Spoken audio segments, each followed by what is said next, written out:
안녕하십니까. 리차드 양양수입니다. 오늘 12월 16일 목요일 지금 현재 시각 오후 4시 25분 접어들겠습니다. 자, 오늘 우리 증시의 결과는 다소 좀 아쉬운 측면이 있었고요. 또 우리 입장에서 봤을 때 종목별로는 좀 실망스러운 그런 측면도 다분히 좀 있었던 그런 하루였다고 먼저 할 수가 있겠습니다. 자, 일단 간밤에 미국 증시는 예상했대로 된 것 같습니다. FMC의 그 결과가 어떻게 나오든지 간에 그 자체로 불확실성이 소멸된다는 이유로 급등할 소지가 있다라고 이제 봤던 건데요. 막판에 극적으로 그렇게 급반등이 나왔다는 거죠. 그래서 나스닥 같은 경우는 2% 넘게 이제 급등을 했었습니다. 자, 그런 것 치고는 오늘 우리 종합지수 코스닥도 마찬가지죠. 지수의 탄력성이 그렇게 만족스럽지 못합니다. 좀 미흡한 측면이 분명히 있고요. 또 그 한가운데에 있는 삼성전자 같은 경우 또 반도체 스몰캡 또 마찬가지고요. 또 같은 기술주로서 그 흐름에 어느 정도 동참할 수 있는 2차 전지주들도 그렇죠. 반등에 나왔으나 역시 그 반등이 상당히 미약하거나 어떤 종목은 또 내리기까지 했습니다. 그런 측면. 또 세 번째, 우리 새로운 F4가 아닌 F3 삼성전자, 삼성바이오로직스 또 네이버인데 그중 네이버가 지수 관련주로서 이렇게 반등이 나올 때 충분히 그에 걸맞는 반등이 나와 줄만도 할 텐데 전혀 그러지 못하고 있습니다. 그런 측면이 상당히 좀 아쉽죠. 그리고 또 한 가지 실망스러운 건 그 신기술주들이죠. 그래서 전반적으로 제가 말씀드린 5개 5종 세트 그 중에서 선순위 제 1순위인 단월 같은 경우 올라가기는커녕 외려 급락을 하는 그런 불상사가 좀 있었죠. 그래서 걱정을 좀 자아내는 정도로까지 급락했다는 것 등이 차트를 잠깐 볼까요? 갑작스럽게 추가적으로 더 올라가도 부족할 만에 판에 오히려 급락을 하는 그런 모습이 나왔다 하는 것 등이 이제 지금 실망스러웠다 하는 건데요. 자, 어찌됐든 뭐 이런 모든 것들은 종목이 크게 그 잘못된 선정이 아닐지언데 그렇다고 한다면 기다릴 필요가 있다는 것으로 일단 총체적으로 좀 말씀을 드릴 수가 있을 것 같습니다. 자, 그것을 배경으로 해서 오늘 제가 준비한 내용은 이런 것들입니다. 일단 먼저 신기술과 관련된 미래 지향적인 그러한 어떤 우리나라의 위상 같은 것 이런 것을 말씀드릴까 합니다. 신기술, 메타버스나 또는 현재 NFT나 또는 코인, 가상화폐를 뜻하는 것이죠. 이 세계, 이 시장은 전 세계 산업 트렌드 지형을 완전히 뒤바꾸고 있는데요.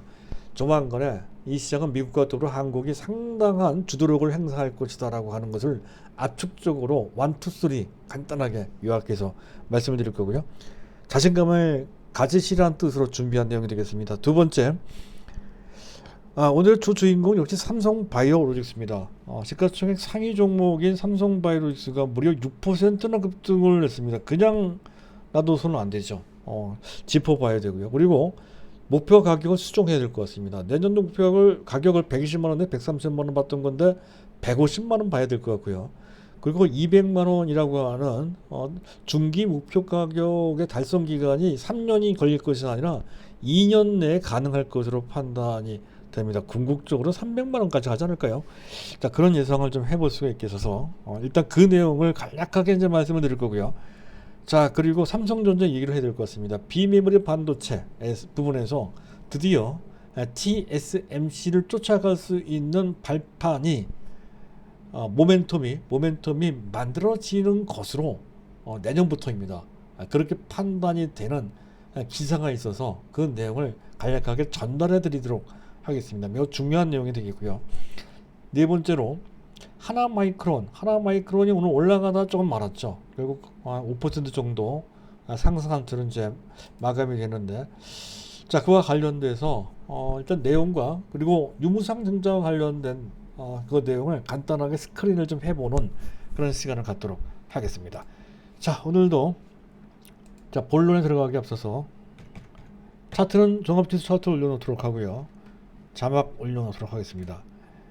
자, 일단 미국의 FMC 불확실성의 해소로 봤다는 거죠. 그 내용은 뭐 보도에 오듯이 테이퍼링이 이제 가속이 된다는 거죠. 6월 달이 아니라 3월 달에 종료될 것이라는 것과, 그리고 연준위원회를 통해 점도표를 확인해 보니 금리 인상을 내년에 2번도 아닌 3번 정도, 그 내후년에 또 3번, 그리고 3년 후 2024년에는 2번, 총 8차례 정도 단행될 것이다라는 전망으로 이제 현재 예상이 나온다는 거죠. 자, 이 부분 8차례면 상당히 부담이 될 것이 아니냐, 이렇게 이제 볼 수도 있겠어서 제가 준비한 얘기가 되겠는데, 자, 극단적으로 금리를 인상했던 것은 2004년도 당시 연말이었습니다. 2004년도에서 2015, 2016, 2016년도 말, 2017년 1월 달까지인가요? 그때까지 진행됐던 것으로 그렇게 보시면 됩니다. 총 25개월 동안 매 FOMC 1년에 8번씩 8차례씩 열리거든요. 그래서 총 17차례, 단 한 번의 예외도 없이 매 FOMC마다 0.25%포인트씩 계속 올렸습니다. 그래서 당시에 1%에 있었던 금리가 졸지에 2년 만에 5.25% 정도 수준으로 그렇게 급등을 했었거든요. 자, 이 바람에 문제가 생겼던 것이 바로 리먼 브라더스 사태, 그 전 서브프라임 모기 사태가 이제 벌어졌던 것이죠. 그것을 그린스폰의 실수라고 이제 하는 건데요. 자, 그런 쓰라린 경험을 한 미국이 이번 금리 인상, 사실 2015년, 16년 당시 금리 인상할 때도 그렇게 완만하게 했듯이 이번에도 마찬가지입니다. 시장에 주는 충격이 최소화되도록 그렇게 아주 완만하게 금리를 인상한다 하는 거죠. 따라서 금리 인상 자체가 매파, 즉 시장 유동성을 축소시키는 것은 맞긴 하지만 그것 때문에 시장에 폭락할 이유는 거의 없다라고 보시면 된다는 것이고요. 오히려 어제 말씀을 드렸었죠. 그 당시 2015, 2016, 2017년 금리를 인상할 그 당시에 미국 증시도 좋았고 한국 증시도 나쁘지 않았으며 그중 삼성전자는 오히려 급등을 했다라고 이제 말씀을 드린 바 있습니다. 그 맥락으로 이해를 하시면 되고요. 자, 그리고 그런데도 불구하고 오늘 삼성전자가 좀 약했던 것과 관련돼서 이런 것을 한번 보도록 하죠. 자, 나스닥이 2.15% 상승을 했고요. 급등을 했고요. 필라델피아 반도체 지수는 무려 3.7%나, 그리고 반도체 핵심 종목 중에 하나인 엔비디아 같은 경우에 7.5%나 급등을 했습니다. 그리고 반도체는 아니지만 애플 같은 경우에서 2.8%나 급등을 했거든요. 그런 것에 비해서 국내 IT 대형주들의 탄력은 상당히 떨어졌습니다. 이유가 있죠. 긴축과 관련된 기본적인 장기적인 스탠스는 아닙니다만은 단기, 중기적인 기본적인 스탠스는 일단 현재 보수적으로 보는 것입니다. 현재 안전 자산을 취해야 된다는 거죠. 선진 시장은 조금 난데 이머징 마켓한테는 그런 성향이 뚜렷하게 나타난다는 거죠. 외국인뿐만 아니라 국내 기관들도 그런 스탠스를 취하게 된다는 것에서 미국 증시는 좋았지만 기본적으로 긴축이 강화됐다는 측면에서 봤을 때 이머징 마켓에서는 부담이 될 수도 있다라고 하는 시각이 맞물려 있단 말이죠. 그래서 탄력이 안 나온 것이다 하는 건데, 하지만 추세적으로는 그 모든 것을 극복하면서 결국에는 속도의 차이, 또 시간차가 있긴 하지만 한국 증시도 미국 증시를 따라간다는 관점, 이 관점이 중요하겠습니다. 자, 그것을 말씀드리기 위해서 설명드린 거고요. 자, 시장을 점검해 보도록 하죠. 자, 미국의 10년물 국채금리가 1.4735% 약간 올라갔습니다만은, 즉 가격이 약간 떨어지겠습니다만은 만족할 정도까지는 아니죠. 아직까지는 안전자산을 선호하는 경향이 뚜렷하고요. 그 점은 외환시장에서도 잘 나타나고 있죠. DXY는 여전히 96.4 고공행진을 지금 현재 3년 내 최고치 수준에 좀 와 있는 상태입니다. 지금 현재 그 달러의 가치가 말이죠. $1 환율 1180원 정도는 약간 내려오겠습니다만은 충분히 내려오지는 못하고 있죠. 여전히 달러가 강한 그런 흐름이, 특히 미국이 한국 등 일본까지 포함해서 현재 그 환율 조작 관찰 대상국으로 지정하는데도 불구하고 이렇습니다. 자, 그렇고 주변 증시 오늘 보면 나쁘지 않았습니다. 나스닥 성불도 강보합이고요. 강보합이 뭡니까? 강세인데요. 일본 니케이 같은 경우는 2%를 급등했습니다. 그런 것에 비해서 우리 증시의 반응은 상당히 불만족스럽죠. 자, 수급을 잠깐 보도록 하죠. 수급은 일단 자막을 지워놓고 보도록 하겠습니다. 현재 외국인이 단독으로 순매수했습니다. 현재 규모가 작죠. 또 기관들은 오히려 순매도를 하는 그런 모습입니다. 금융투자가 순매수를 하긴 했습니다만은 다른 기관이 순매를 했고 또 금융투자가 순매수했다 하더라도 그 규모가 작습니다. 적극적으로 매수하기에는 긴축이라고 하는 원천적인 부담이 현재 문제가 된다 이런 식이죠. 자, 그렇고요. 그래서 지금 당장은 지수가 탄력적으로 올라가기보다는 3,000포인트에 안착하는 정도 흐름이 예상되는 그런 정도의 상황이다 보시면 될 것 같습니다. 자, 베이시스는 현재 계속 말씀드리고 있죠. 현재 배당락 때문에 계속 마이너스가 될 것이고 12월 29일 날 배당 낙일이 됩니다. 그때 정상화가 된다 이렇게 말씀드리고 있죠. 자, 2022년도 내년도입니다. 내년도 키워드는 딱 두 개입니다. 한 개는 반도체, 또 한 개는 신기술, 메타버스, NFT, 그리고 가상화폐, 그리고 코인 경제라고 총칭해서 보는 게 좋을 것 같습니다. 코인 경제다 하는 건데요. 한국이 주도할 가능성이 크다는 그런 관점이죠. 이 내용은 자막 올려놓고요. 한국이 첫째, 우리나라가 어느새 소프트 파워가 상당히 강해졌습니다. 전체 현재 하드웨어와 대별되는 솔루션 쪽은 여전히 약하긴 하지만 문화 콘텐츠는 상당히 그 저변이 넓혀지고 경쟁력이 상당히 좋아졌죠. 그런 측면. 그리고 인프라는 세계 최강입니다. 인터넷 환경이나 또는 5G와 통신 저변 이런 상당히 좋습니다.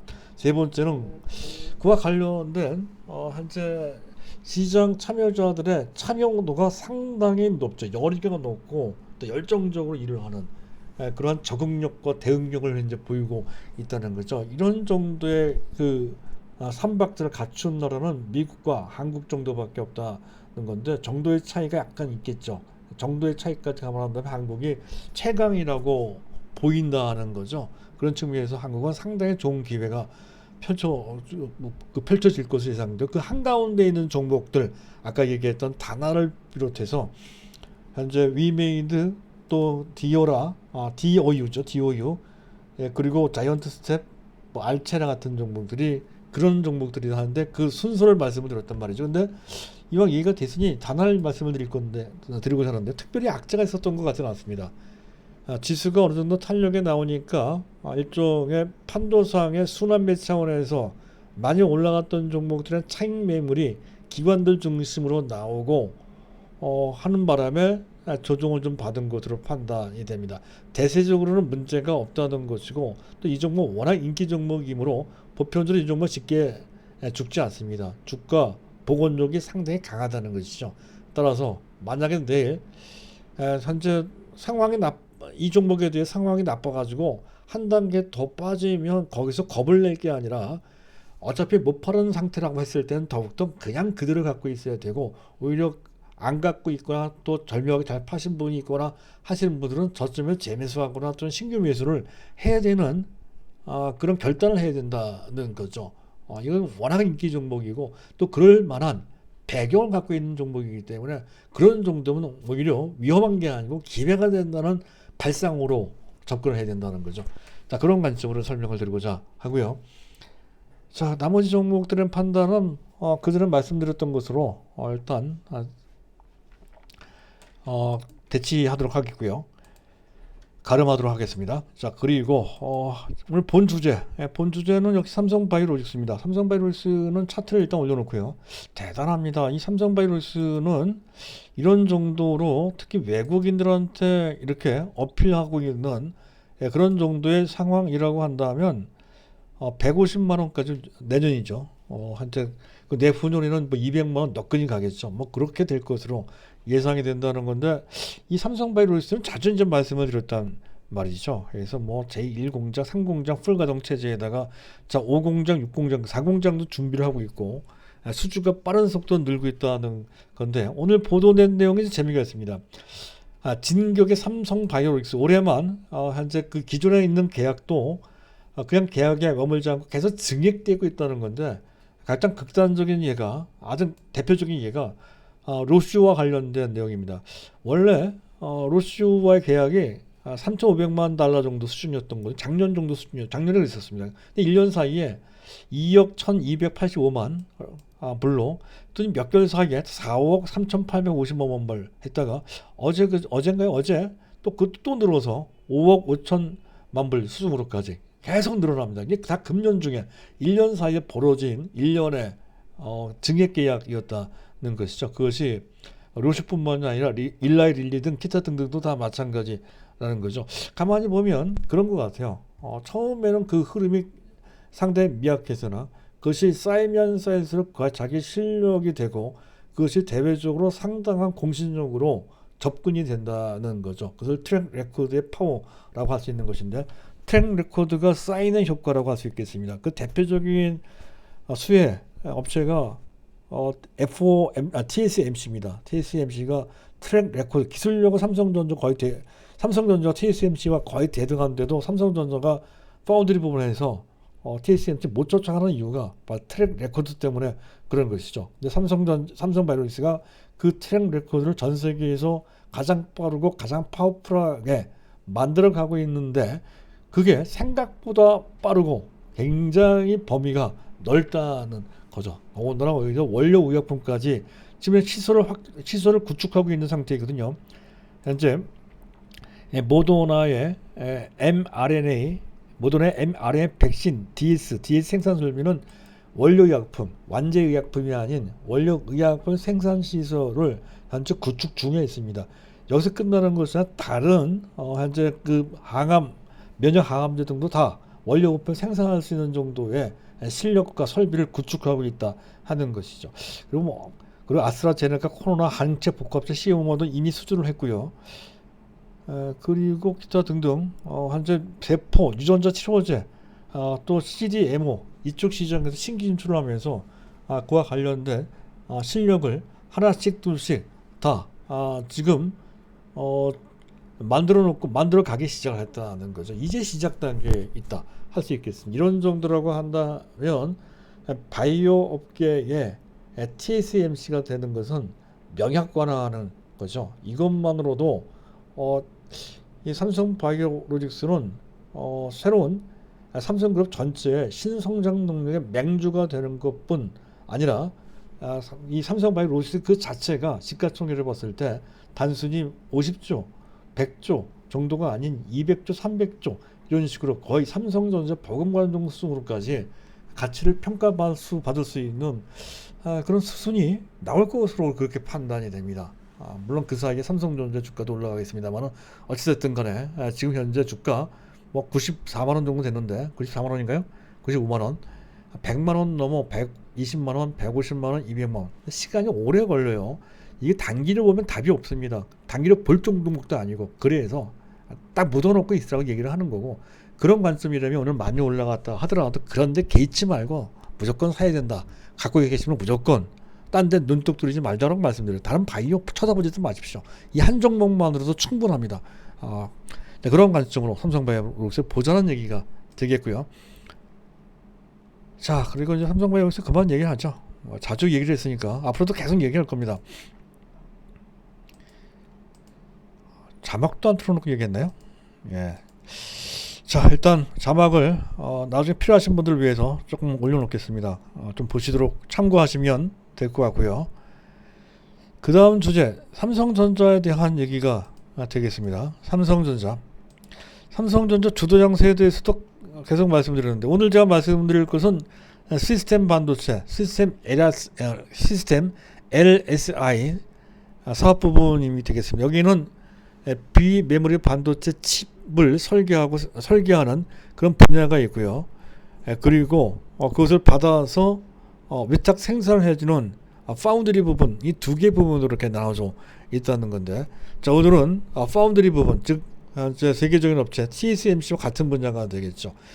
참고로 이 파운드리 부분은 현재 전 세계 시장 점유율의 절반 이상, 약 53 내지 54%는 TSMC가 완전히 장악하고 있습니다. 절대적인 경쟁력을 갖고 있다는 것이고요. 삼성전자가 따라간다 하면서 세계 2위이긴 하지만 그 점유율이 불과 17% 정도밖에 안 되고 그나마 1년, 2년 전에 비해서 오히려 그 점유율이 내려갔습니다. 경쟁력이 오히려 떨어지는 그런 모습을 보여서 오히려 이 부분과 관련돼서 걱정을 자아내기도 했던 그 파트가 바로 파운드리 부분이다 하는 건데요. 오늘 한국경제신문에 나왔던 기사가 상당히 의미가 있습니다. 일단 ST마이크로의 MCU, 마이크로 컨트롤러 유닛, 이것은 일반 가전제품, 자동차, 반도체 등에 들어가는 일반 전체적인 일반적 현재 그 반도체 칩이라고 보시면 됩니다. 공정이 40나노, 아주 높은 공정은 아니죠. 하지만 이 절대 생산량이 크고 또 각계 해당 섹터들이 상당히 많아서 각각 고객사 내지 그 파트별로 요구사항이 굉장히 복잡하고 까다롭습니다. 그래서 단일 공장 하나만 본다면 그렇게 아주 어려운 것은 아니라 고객사의 입장에 맞춰서 해주는 게 그렇게 쉽지 않아서 삼성전자가 그렇게 쉽게 하지 못했던 부분이 바로 이 MC 파트였던 건데, ST 마이크로에서 그 MCU를 수주를 받았다는 거죠. 여기는 애플의 아이폰에 그 MCU가 납품된다는 것은 간접적으로 삼성전자의 기술이 동원된다는 거죠. 그전에 직접 생산했다는 건데 그것을 삼성전자가 할 수 있는 것이 검증이 됐다 하는 것으로 해서 삼성전자한테 위탁을 했다는 것이고 삼성전자 수주를 받았다 하는 그런 내용인데, 이럴 정도로 한다면 다른 MCU도 받을 수가 있는 그런 상황이 됐다는 것이죠. 이 시장은 비메모리 반도체, 그중 파운드리 각 부분 중에서도 가장 큰 시장 분야이기에 더욱더 의미가 있다, 이렇게 이제 판단이 되고요. 또 IBM 쪽에서도 서버, 차세대 서버입니다. 이는 5나노급입니다. 지금 주 나노가 7나노급에서 주로 생산이 되는, 그보다 한 단계 두 단계 높은 5나노급에서 생산되는 그런 차세대 서버입니다. 그것을 그것을 수주받게 됐다는 것이죠. 더 넘어서 한 가지, 그 IBM과 더불어서 BT-FAT라고 해서 그전 TSMC가 자랑했던 절대적인 경쟁력에 가장 기반이 됐던 기술이 바로 핀팩 공정인데요. 그 핀팩 공정 대비 전력 감소율이 85% 절감할 수 있을 정도의 절대적인 경쟁력을 갖게 되는 바로 BT-FAT를 공동 개발했다. 이것이 상용화 되는 데까지 시간이 걸리겠습니다만 어쨌든 그 기술력만큼은 상당히 진척을 이루고 있다는 것이, 그를 통해서 TSMC를 쫓아갈 수 있는 발판이 된다, 게임 체인저가 된다 하는 관점. 그전 GAA 기술과 같이 더불어서 삼성전자한테는 그런 무기가 하나씩 둘씩 장착되고 있다는 것을 알아두실 필요가 있을 것 같고요. 자, 그런 정도입니다. 그렇다고 한다면 삼성전자는 금년도 금년이지만 내년 또 디램이 좋을 것이니까, 또 디램도 내년 반짝을 끝날 것이 아니라 내년 거쳐 내후년 또 3년 후까지 계속 좋아질 그런 상황, 즉 디램의 슈퍼 사이클이 다시 도래한다는 건데, 이번엔 제대로 올 소지가 상당히 높다는 것이죠. 오다가 많은 정도가 아니고 한 2, 3년 이상 아주 초호황을 구가할 소지가 높고, 이렇게 됐을 때 삼성전자 영업이익은 2018년도 58조 9천억을 넘어 내년엔 60조 이상, 그리고 내후년엔 70조 이상 한참 올릴 가능성이 대단히 크다. 그 정도가 되면 영업이익 규모로 봤을 때 거의 애플을 따라가는 수준까지 된다는 거죠. 그랬을 때 삼성전자가 메타버스나 또는 NFT와 관련된 그런 전반적인 흐름에도 부합되는 사업 구조를 갖고 있기 때문에 다시 재평가되는 수준이 온다, 이런 관점이 되겠습니다. 일단 여기까지. 자, 그리고 이제 하나마이크론을 설명드리면서 마칠까 합니다.